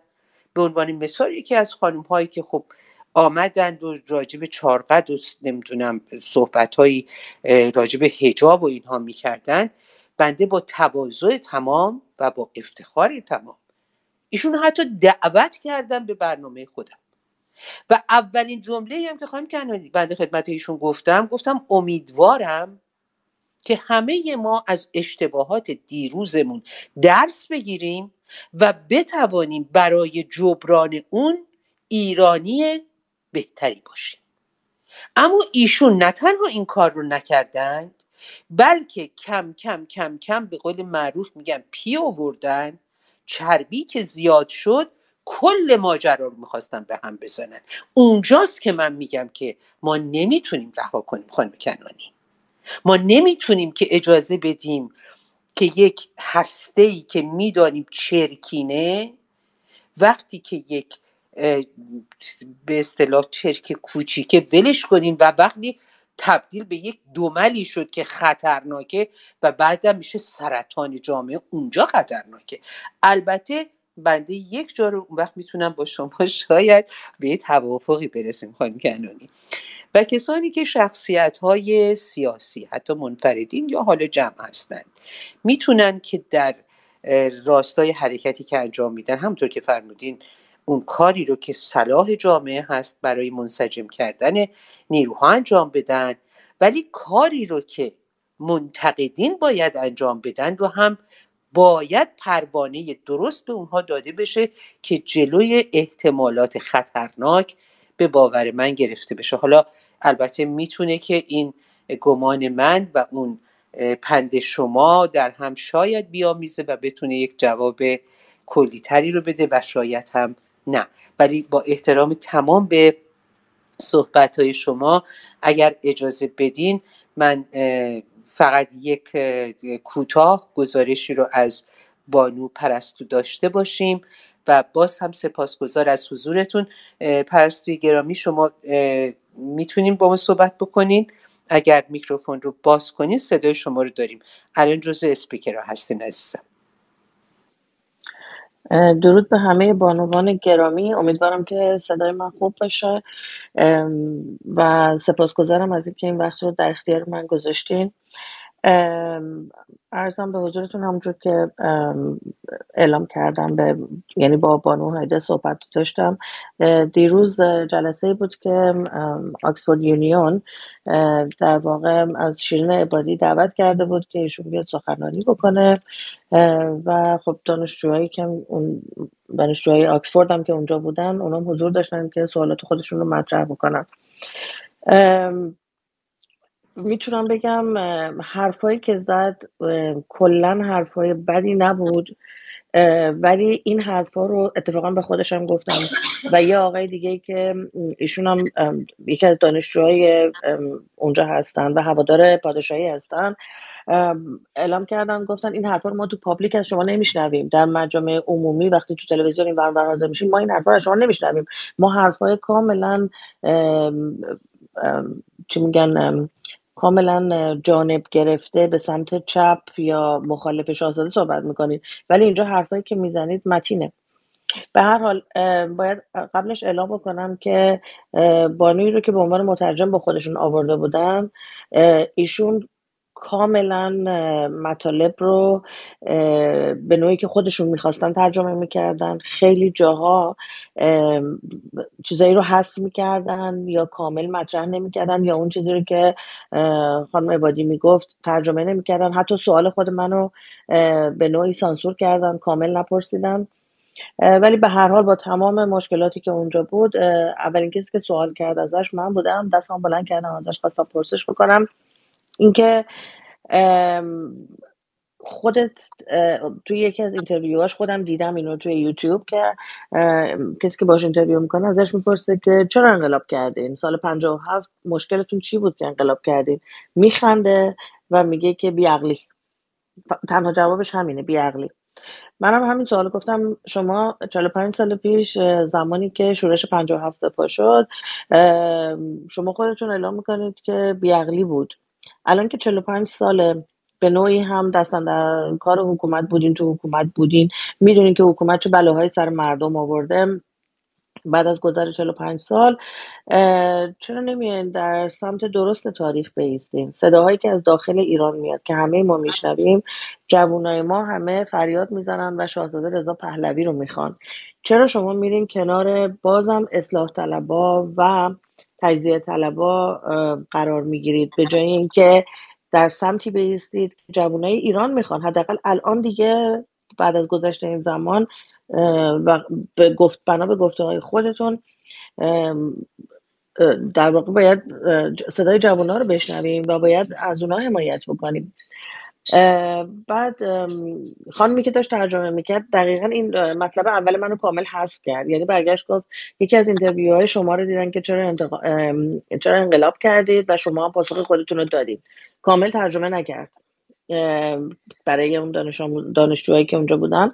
به هر حال ایشون اصلا زد کلن به کوچه خاکی، به جاده خاکی، رفت برای خودش روی یه مطلب دیگه و شروع کرد دقیقا حرفایی که شاهزاده رضا پهلوی میگه که این که شکل حکومت به چه شکلی باشه، ما دو جور که بیشتر نداریم، یا جمهوریه یا پادشاهیه و نمیدونم اینا همش بعد از رفراندوم مشخص میشه و در حال حاضر اپوزیسیون باید همه سر یک میز بشینن با هم دیگه صحبت بکنند و از این حرفای خیلی جنرال و عمومی که شاهزاده 45 ساله داره این حرفو میزنه. دستم بلند کردم که ادامه سوالم رو بپرسم، متاسفانه بهم اجازه ندادن به خاطر اینکه گفتن وقت نیستش و اینکه نمیخوان به یه نفر اجازه بدن که 2 بار سوال بکنه و منم برای اینکه جو متشنج نشه چیزی نگفتم. نشستم، وقتی که جلسه تموم شد، برنامه تموم شد، رفتم پیشش و باهاش صحبت کردم. گفتم شما خودت میدونی، منم میدونم که جواب سوال من این نبود. من از شما پرسیدم شما کجا ایستادی، من نگفتم ما کجا ایستادیم. اینکه مشخصه که مردم در آینده بعد از اینکه این جمهوری اسلامی بره در رفراندوم آزاد خودشون تعیین میکنن که میخوان جمهوری باشه یا پادشاهی. اما من سوالم از شما این بود که شما کجا وایسادی، شما چرا کنار مهتدی اسماعیلیون، کنار گلشیفته فرهانی یا غیره و غیره میستید؟ شما که میدونید اونا تجزیه طلبن، شما که میدونید. گفت نه این مهتدی به خاطر اینکه مخالف من هست من باید بشینم باهاش صحبت کنم. گفتم اون افراطی چپه، مگه شما نمیگی که نباید افراطیون رو باهاشون صحبت کرد و در کنارشون قرار گرفت؟ اوکی، ما میگیم افراطیون سلطنت طلب رو بذاریم کنار، به همون نسبت افراطیون چپ رو هم باید بذاریم کنار. ما میخوایم با افراد متعادل کار بکنیم، نه با حامد اسماعیلیونی که علنا هوادارهای پادشاهی رو میذاره کنار، علنا به سلطنت طلبها هواداران پادشاهی توهین میکنه. شما چرا با اونا همکاری میکنید؟ چرا به عوض اینکه صدای جوانای ایران رو بشنوید 45 سال پیش شما عقل نداشتید، الان که عقل دارید؟ 45 سال از این مسئله گذشته، چرا الان کنار جوانای ایران نمیستید؟ آخرش با خنده برگشت گفتش که من باید کنار اینا بشینم چون اینا مخالف من هستن، باید بشینم باشون صحبت بکنم. ختم کلام این که تمام جلسه ای رو که ایشون دعوت شده بود و میتونست از این موقعیت استفاده بکنه، مثل همون برنامه‌ای که گلشیفته و دار و دستش توی نروژ رو با جایزه صلح نوبلی که به نرگس محمدی دادن به وجود آوردن، میتونست از این موقعیت استفاده بکنه، میتونست موقعیت رو برای جوونا بیشتر به اصطلاح توضیح بده. ولی کاملا هدفش از شرکت در اون جلسه این بود که خودش رو معرفی کنه، به نوعی منم که خب بعدم نیست، به هر حال یه سری کارهایی که کرده، به هر حال برنده صلح نوبل بوده، خب میشه به عنوان یک قاضی. خودش اینو اول صحبتش اعلام کرد که من در زمان شاه هیچ مشکلی نداشتم و به عنوان قاضی برابر با یک مرد همونقدر حکم من برو داشت که یک مرد، و با همکاران مردم همکاری داشتم، هیچ مشکلی هم نداشتم. و بعد از انقلاب بلافاصله منی که رئیس اون دادگاه بودم شدم منشی اون دادگاه، بلافاصله اون قدرت رو از من گرفتن. اومده بود فقط منم هاشو بگه، کتابایی رو که نوشته بود بگه و هرچی ازش سوال میشد کلا میزد به جاده خاکی. یعنی حتی آقایی بود به اسم علی که با پسر من برنامه ریزی کرده بودن، هماهنگ شده بودن برای آکسفورد یونیون مهمونایی رو که دعوت میکنن، در واقع به اصطلاح برنامه گذار و کسی بود که اینترویو میکرد، ازش 2 بار سوالو پرسید در رابطه با سانکشن که شما نظرت راجع به تحریم ها و سانکشن چی هستش. چون بار اول که کلا رفت رو کتابایی که نوشته بود، اصلا نمیدونم چه ربطی به موضوع سانکشن داشت، رفت رو کتابایی که نوشته بود، کتاباشو یکی معرفی کرد، چند تا کتاب نوشته، چه زحماتی کشیده و اینکه چطور دولت آمریکا رو در آمریکا سو کرده که اجازه نداده بیوگرافیشو بنویسه و بالاخره تونسته که مجوز بگیره این کتابو بنویسه. بعد دوباره اون علی دوباره به سوال خودش اشاره کرد و دوباره سوالش رو مطرح کرد که نظرتون راجع به سانکشن چیه. باز برگشت گفتش که سانکشن تحریم ها تنها مشکل ایران نیست، ایران 3 تا مشکل داره، یکیش اختلاس هاست، یکیش برنامه ریزی های غلطه که کارهای بزرگ دست مردان کوچیکه و یکی هم سانکشنه. یعنی بازم جواب هیچ سوالی رو نداد و من بی اتفاقا نهایت ممنون. مرسی. خواهش میکنم. یک سپاس. دنیا سپاسگزارم ازتون، بی نهایت ممنون. من نه از سر شیطنت خانم کنعانی، از سر دانایی. من یه کوچولوی نوشتاری دارم که سالهاست در پایان برنامه ها میگم و اینو با همه وجودم هم تقدیم به شما میکنم. ولی قبل از اینکه برنامه رو ببندیم، به عنوان یک شخصیتی که میدانم هم صلح طلبید و هم دنبال چاره اید، با خانوم ها و آقایونی شبیه به خانم عبادی چه میشه کرد واقعا؟ چگونه میتونیم با اینها دیل بکنیم؟ میتونین پاسخ هم ندین. چون نمیخوام تو اون چارچوب بذارمتون. نه قربانتون بشم، اتفاقا نه سوال خوبیه. ببینین من اولشو گفتم خانم کنانی، گفتم من باور میکنم تو قرار جایزه رو ورداری بیای تو جمهوری اسلامی، مجبوری یه کرشمه نمیدونم اینو به زنان مسلمان میدم و بعد با آقای خاتمی تقدیم میکنم و اینا بگی. الان تو این بزنگاهی که ما دقیقه 90 رو میگذرونیم خانم کنانی با این باید چی کار کنیم؟ قربانتون بشم. ببینید واقعیتش اینه که خانم عبادی یا حالا هر شخص دیگه ای در شرایط و موقعیت ایشون وظایف متفاوتی از وظایف یکی مثل من داره. این رو بذارید در درجه اول بگم. ایشون جایزه صلح نوبل رو گرفته و این جایزه فرد رو تبدیل میکنه به صدایی برای همه، حتی برای بذارید بزنم به سیم آخر، برای مجاهدین مثلا، یا برای به قول شما جدایی طلب ها.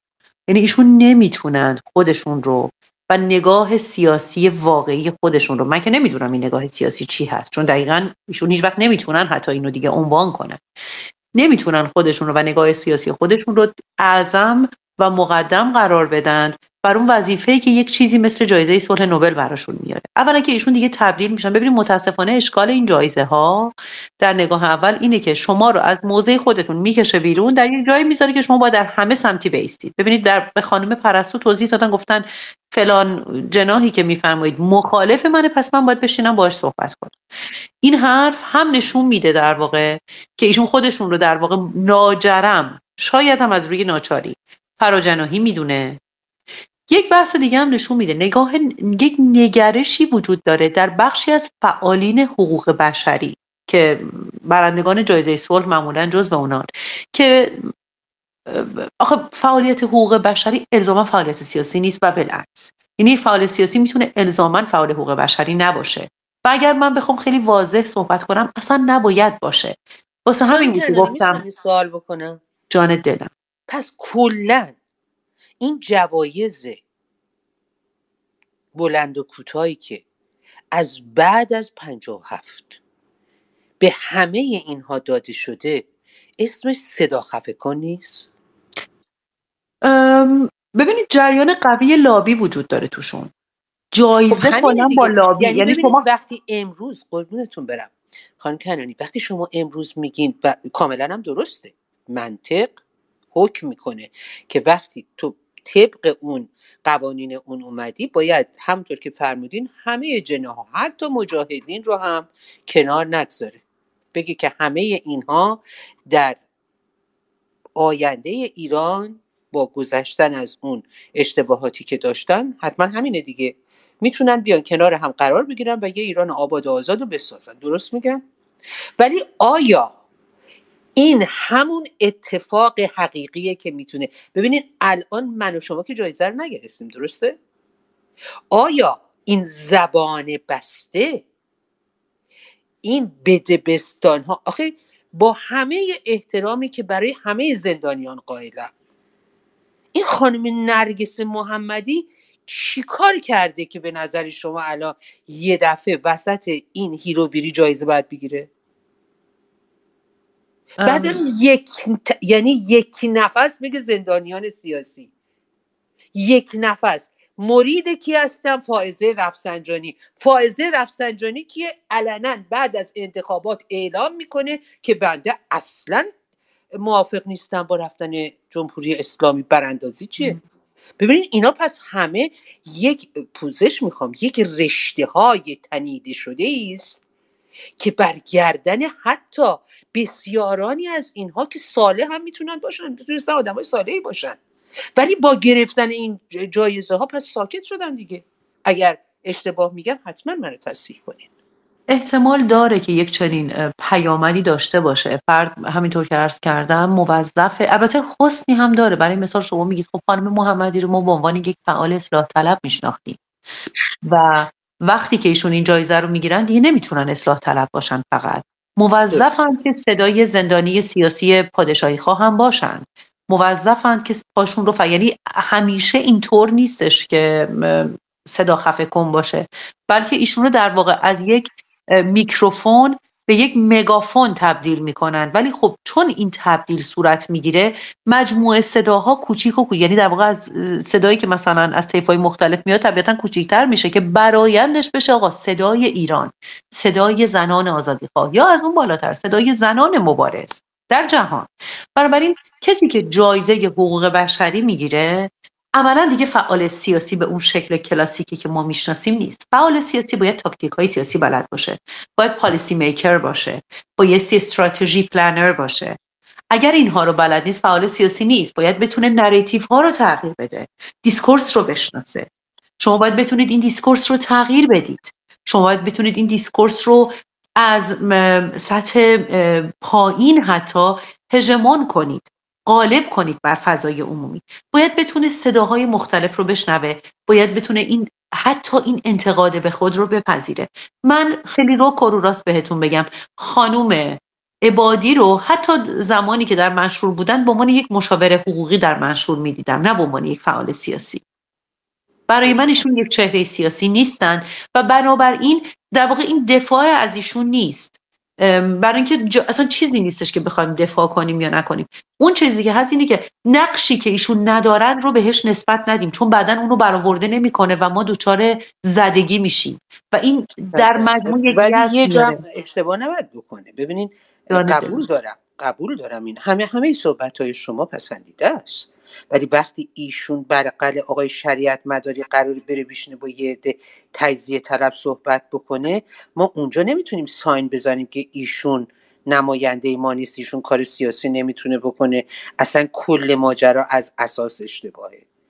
ببینید اینها میتونن فرمایشی رو که شما گفتین که کاملا هم درسته بگن و ما هم بهش احترام میذاریم، ولی نمیتونن دو نقش بازی کنن. یعنی یه بار بیان تو این زمین توپ بزنن، یه بار برن تو اون زمین توپ بزنن. یا شما فعال سیاسی هستید یا نیستید. اگر هستید باید همونطور که برشمردید شما ضوابط اون رو هم رعایت بکنن و قوانین اون رو هم رعایت بکنن. به هیچ عنوان نمیتونن عدول کنن. نمیتونن یک جایی طرفدار حقوق بشر باشن، یک جایی کنار یک سیاستمداران و شخصیت‌هایی بشینن که بدونن که امروز در بازار مکاره اپوزیسیون بسیار خطرناک ما دارن توپ خودی میزنن. یعنی به کسانی که باورمند آزادی ایرانن، کسانی که خواهان برچیدن جمهوری اسلامی هن. وقتی که ایشون حتی یک واژه‌ای برای تایید رفتن جمهوری اسلامی در دیروز مطرح نمی‌کنه در اون جلسه، یعنی چی؟ اینجا دیگه نمیتونیم بذاریم به پای اینکه ایشون توانش رو نداره به خاطر موقعیتش. ما این رو میذاریم به پای اینکه خدای نکرده نکنه نظر سوئی داره و داره از موقعیتی که دارا هست استفاده میکنه. امیدواریم چون این نباشه. از این همه حسن نیت شما بی نهایت ممنون. منو میبخشین دیگه بانو نظر گرامی، عذر میخوام، من یه نکته آخر رو میخواستم اشاره بکنم، به هم اجازه ندادید اگه وقت باشه. نه تمنا میکنم، فقط سریع چون خانم کنانی هم گفته بودن میخوان برم. بفرمایید. بله تنها نکته ای رو که میخواستم بگم این بودش که در آخر ازش پرسیدن که فکر میکنین که دول خارجی چه کمکی میتونن به این انقلاب بکنن، به انقلاب ایرانی ها. ایشون برگشتن با صراحت گفتن که اینکه دست از سر ما بردارن بذارین کارمون رو انجام بدیم. به زعم من خب این میتونه از دو دیدگاه باشه. یکی این که خب از جمهوری اسلامی حمایت نکنن، در واقع حمایتشون رو دولت‌ها از جمهوری اسلامی بردارن، ولی با دیدگاهی که من از ایشون دیدم میخوام بگم که در واقع به نوعی گفتن اجازه بدن که ما بیزنس خودمون رو بکنیم، در واقع کارهای خودمون رو انجام بدیم، این برنامه سخنرانیامون رو داشته باشیم و بتونیم کار بیزنسی خودمون رو انجام بدیم. در واقع مبارزه سیاسی براشون به حالت یک بیزنس در اومده. این رو میگم چرا؟ چون در جای دیگه اشاره کردن، گفتن ما با افراطیون ما نمیخوایم همکاری داشته باشیم، افراطیون سلطنت طلب شورش رو در آوردن، همه جا دیگران رو اجازه نمیدن که فعالیت داشته باشن به همه میتازن و وقتی من گفتم اوکی ما افراطیون رو میذاریم کنار، اما حتی اون مجاهد هم حق داره که در آینده ایران شریک باشه چون اونم ایرانیه، ولی افراطیون چه راست چه چپ چه هوادار پادشاهی چه تجزیه طلب اینا رو بذاریم کنار و در سمت راست جامعه یعنی در واقع صدای مردم رو بشنویم. ایشون برگشتن گفتن که من باید سر میز با مهتدی بشینم. به نظر من ایشون کاملا موضع خودشون رو مشخص کردن. سپاسگزارم از همتون. ممنونم که وقتتون رو گرفتم. نه تمنا میکنم، بی نهایت ممنونم از گزارشتون خانم کنعانی. بندرم بابت اینکه به هر حال باور خودم رو مجبور بودم، چون سال هاست که نمیتونم، یعنی راستش رو بخواین شاید به خاطر شغل که دارم، شغلی که هرگز از اون درآمدی نداشتم و بزرگترین درآمد من در آینده این خواهد بود که آزادی و آبادی ایران رو ببینم. چون باز هم واژه‌ای رو که گفتین تکرار میکنم، اون شرافت کاری رو که باید دارا باشیم، امیدوارم که به عنوان یک روزنامه نگار، یک ژورنالیست بتونم درست ادا بکنم. ولی در هر دو صحنه خانم کنعانی من سعی کردم که یعنی چه به عنوان یک منفرد سیاسی چه به عنوان یک ژورنالیست جانب مردم رو بگیرم و خودم رو کنار بگذارم و اونجاست که ما میتونیم که باور کنیم که میشود به هر حال با همون ابتدایی ترین ابزاری که در دستمون هست کاری انجام بدیم و کاری است که باید انجام بدیم و میبینیم که کاری است کارستان و بسیاری هم با همین توانایی‌های محدود و پیوستن‌های به هم تونستن انجام بدن. ما آخرین صحبت شما رو میشنویم و با سپاس برای این 3 ساعتتون که وقت رو 1.5 ساعت کردیم. بفرمایید. خواهش میکنم، باعث افتخاری که در خدمتتون بودم. اتفاقا خیلی خوب کاری میکنید که نظر خودتون رو میگید خانم نظر گرامی. مهمترین چیزی که در این فضا ما احتیاج داریم تحمل شنیدنه و من فکر میکنم ابداً اصلا کسی اجازه نباید حتی به خودش بده که فکر کنه شما بایستی عذرخواهی کنید بابت اینکه نظرتون رو گفتید. کاملا خوب کردید، حقتونه. اولا که فضا مال شماست، اسپیس رو شما ایجاد کردید. از اون مهمتر به هر حال شما فکر میکنید این یک خطره، خب راجع بهش صحبت میکنیم. من معتقدم که این صحبت کردن تا وقتی که صحبته هیچ ایرادی نداره، برای اینکه به هر حال ایشون گفتن من باید با مهتدی حرف بزنم. خب جناب شاهزاده هم با مهتدی صحبت کردن. یعنی اگر نگاه کنیم میبینیم این اتفاقا اپروچی بود که فقط مخصوص خانم عبادی نبود. خود آقای پهلوی ثابت کردن که یکی از روادارترین افراد چهره‌های سیاسی هستن. یعنی با خودشون هم که حرف میزنید حتما همین رو بارها در هر صحبتی این رو میگن. یعنی وقتی میگن که من دوست دارم افرادی که مثل من فکر نمی‌کنن یا برای من فکر نمی‌کنن هم در کنار من بشینن، خب به اندازه کافی داره منش سیاسی روادارانه رو نشون میده. حالا این رواداری رو من دوست ندارم بگم برای اینکه یاد این اصلاح طلبای لعنتی میافتم، ولی برای کلمه فارسی قشنگیه مثلا و مطلب رو میرسونه. بنابراین من کاملا به شما حق میدم که فرمایشتون رو بگید و اتفاقا رو عقیدتون هم بیسید. هیچی به نظر من از جنگیدن یک زن قشنگتر نیست و خیلی خیلی ممنونم که این فرصت رو هم در اختیار من گذاشتید که نظرم رو بگم. سپاس فراوان و شب و روز خوبی داشته باشید. تمنا میکنم. بی نهایت از حضورتون ممنونم. وقت بسیار محدودی داشتیم، برنامه ها خیلی میدونم فشرده بود، ولی به هر حال تونستیم با همه فراز و فرودایی که هر دو داشتیم انجام بدیم. امروز رو بسیار خوش آمدین و امیدوارم این سعادت رو داشته باشیم خانم کنعانی که مجدد در خدمتتون باشیم و با یک سپاس ویژه از بانوان جنبش زنان، بالاخص ویدای نازنین، برای حضور هایده گرامی که میدونم بسیار گرفتار بود ولی با این حال اومد و با ما بود و ممنون از همه شما و با آرزوی یک ایران آباد و آزاد. من همه ایمانم سر دانایی توست، من همه ایمانم سر دانایی توست، حاجتم دانش تو، قبله‌ام خانه تو. تا برنامه دیگر، بدرود.